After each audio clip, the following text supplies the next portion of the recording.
Noël sans mêle, Mathieu, ils nous ont fait rêver en remportant la Coupe du Monde. Les Bleus de 98 se reforment ce soir pour un match anniversaire à suivre sur TF1. Après toutes ces années, personne n'a oublié la magie de ce 12 juillet 98 où les Bleus battaient le Brésil 3-0. Comment le dire poétiquement ? On était sur le cul. Merci Baudelaire.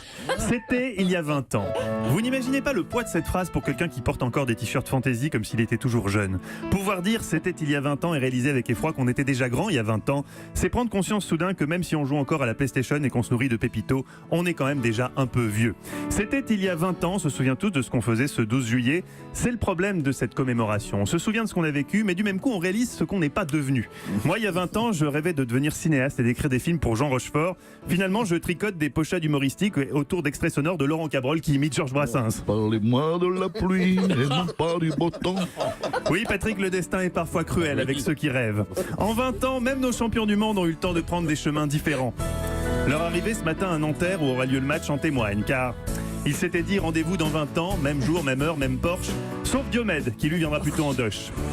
Il n'en effet fallu que 12 minutes à Zidane pour rallier Nanterre en Panamera Turbo depuis le Burger, alors qu'à l'heure où nous parlons, Stéphane Guivarch, le légendaire numéro 9 au 0 but inscrit en 7 matchs, désormais vendeur de piscine en kit, n'est même pas encore arrivé en Eure-et-Loire.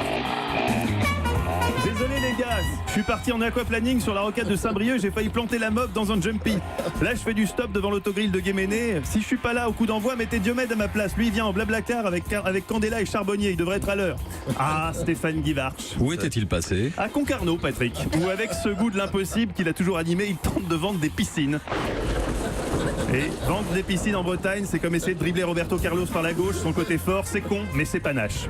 Bref, oui, l'eau a coulé sous les ponts depuis 98. Adriana a quitté Carambeu, le bœuf est devenu intermittent du spectacle. Quant à ce déglingo de Footix, il doit désormais animer des promos cochonous chez Auchan pour payer sa coke. Mais tous les 4 ans, l'histoire recommence et le pays se prend à rêver. Au comptoir des PMU, les spéculations vont bon train. J'ai un scoop, je vais vous Oui. dire qui va Oui. gagner la Coupe du Monde de Mais oui. football. Je Mais vais non. vous le dire. Mais oui, mais Voilà. non, mais elle reprend plutôt un Ricard qui verra plus clair. Allez, un dernier point en route avec Stéphane Guivarch. Ouais les gars, c'est bon, j'ai bidouillé mon pot ninja, j'ai pu repartir. Là j'écoute la météo de Laurent Cabrol sur Europe 1 pour éviter la flotte. Si je dis déjà que toutes les régions de France seront concernées par la pluie et par le mauvais temps, j'ai bon. Si je dis que certains départements sont plus en danger que d'autres, j'ai bon aussi.